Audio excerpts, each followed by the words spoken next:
Well, after a year-long hiatus, Australia's largest and most influential gathering of Conservatives will be held in Sydney on the 1st and 2nd of October. It's called CPAC, the Conservative Political Action Conference. And it recently found its way down here in 2019 with a great response from quiet Australians who have become disenfranchised with all the mad socialism.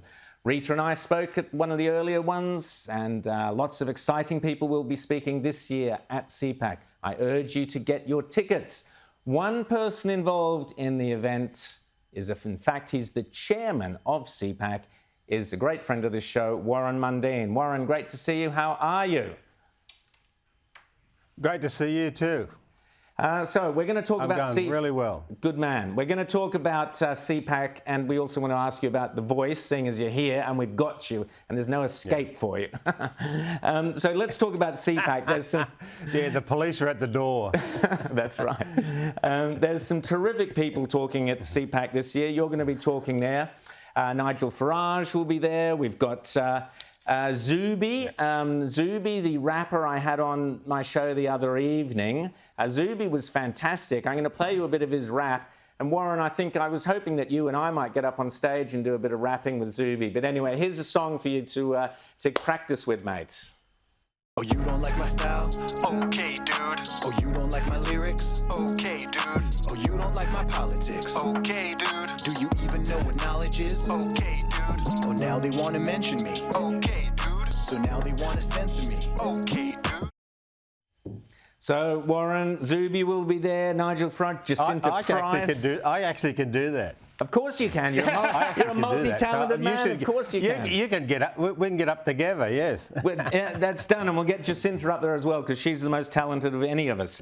Tony Abbott will be there. So tell us about CPAC, Warren, and why people should get their tickets as fast as possible. Well, they should be getting their tickets as fast as possible because, as your introduction showed, democracies, liberal democracies, Western democracies that Australia is part of, and that is really under attack, and we're seeing that across the board. And what CPAC is about it's about people who believe in freedom of speech, people who believe in free enterprise, people who believe in freedom of religion and that, and these, we get a very large, in fact, we're growing into a very large conference now. And it's going to go bigger and bigger and bigger, where you have the freedom to express your views, listen to some fantastic speakers, and of course, your performance will probably be one of the best, and hear about all the things that we've got to stand up and fight for, because. Democracy. I'm actually Margaret Thatcher. I use Margaret Thatcher's words in that we don't win wars. It's about you win a battle and then you've got to get up the next morning and fight the same battle again. And this is what this is all about. Well, I'm hoping that you'll have some time to take one of the CPAC guests, Michael Schellenberger, take him to Canberra to meet your former Labor colleagues and try to talk some sense into them, because they are just going down this dramatic emission cuts, but really with no solution to what we're going to replace that baseload power with. Yeah, well, this is the problem with all the politics today about the climate change or the climate emergency. My thing is, if you're going to have a climate emergency, then you've got to have everything on the table to resolve these things. Michael Schellenberg, he's a climate. He is a green, and then he learnt about nuclear power and that, and now he's become an incredible supporter of it. When I was back in the 90s, when I was working in the gas industry, we had to close down a coal-fired power station, but we didn't turn up on Monday and close it down, and then on Tuesday look for the power that we needed to have. And this is what these people are doing. They're closing down all the power that's working for us and doing a great thing. They're spending billions of dollars on getting renewables up, and yet the cost of electricity has gone up. The blackouts, industries have been asked to not to use so much electricity, and that is just quite bizarre. All it's done is made a whole lot of people billionaires, and it's cost our taxes and our people out there freezing in their homes because they can't keep the heater on. James. All right, Warren, so CPAC. You haven't had CPAC since 2019. In those years, you've had a pandemic, lockdowns, you've had moderates run rampant through the Liberal Party, particularly in New South Wales. Conservative wind up being, pushed way back into the sidelines. And now you've got the coalition in opposition now finally starting to get a bit of a spine on this nuclear issue now that they're in opposition. Do you think that having CPAC come to town in October will do anything to reverse this intellectual retreat that conservatism has sadly been on in Australia over the last few years?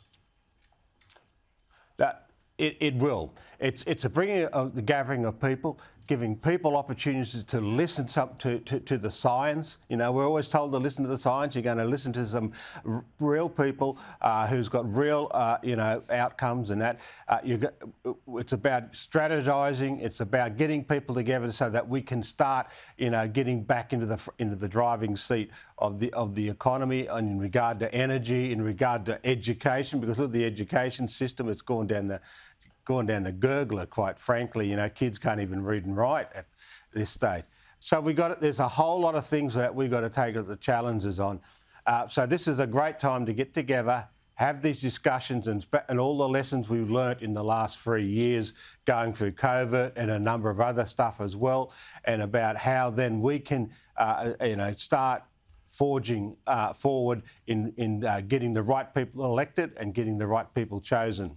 Now, Warren, I also want to ask you briefly about The Voice. One thing in particular, we showed earlier in the show Linda Burney and others, even Anthony Albanese, peddling the idea that prior to 1967, Indigenous Australians were not citizens. You have sent me the evidence, the proof that your grandparents or great-grandparents were voting as citizens in 1913.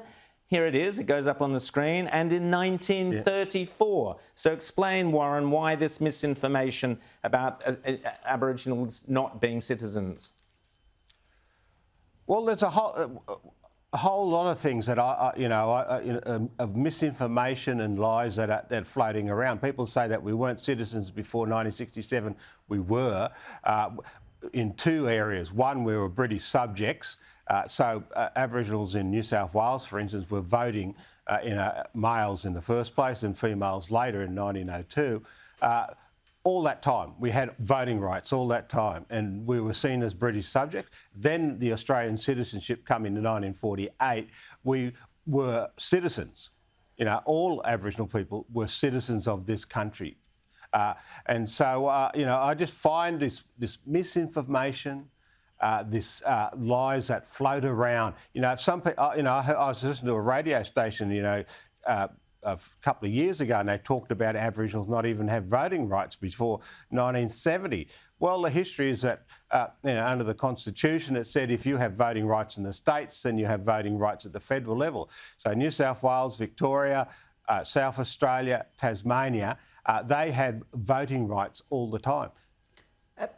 Queensland and Western Australia, they actually discriminated by actually taking those voting rights back off Aboriginal people. But it was Menzies in 1962.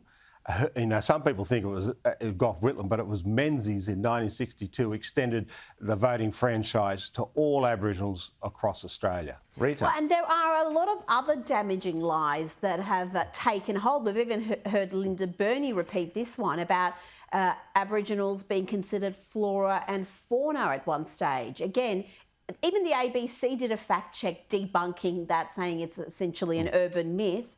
But it's an untruth, a really damaging untruth that so many people believe, Warren.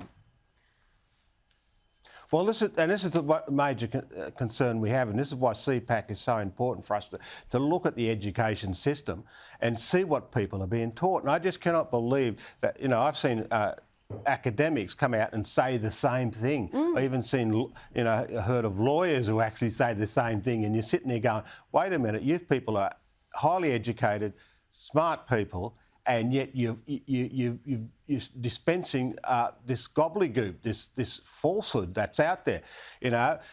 look, we can't deny that happened, in the 19th century, and that was tough, and things were bad, and we had massacres, and we had all those type of things. But also but we were always considered citizens. We always were, British subjects. We had rights, and we had things that happened. We had Aboriginals go off and fight in the Boer War, fight in the First World War, fight in the Second World War, Korean War, Vietnam, and every other conflict that we've been in.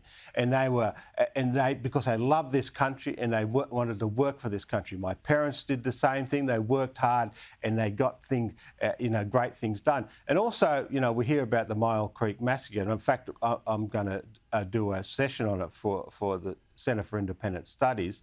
Is that people talk about the massacre in the first place, or the murder of 28 Aboriginals in that case at Myall Creek.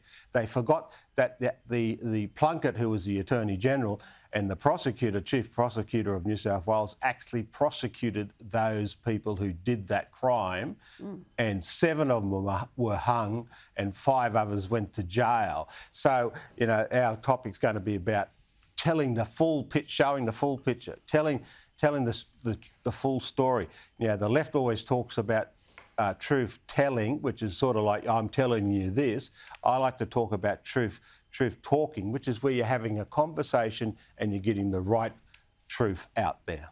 Fantastic. Warren Mundine, Chairman of CPAC. So you can go to Google CPAC, CPAC.network/speakers, and go on and get your tickets to CPAC. I urge people to do that. Warren will be there, and so many other great people, Nigel Farage, and you might find some outsiders there as well.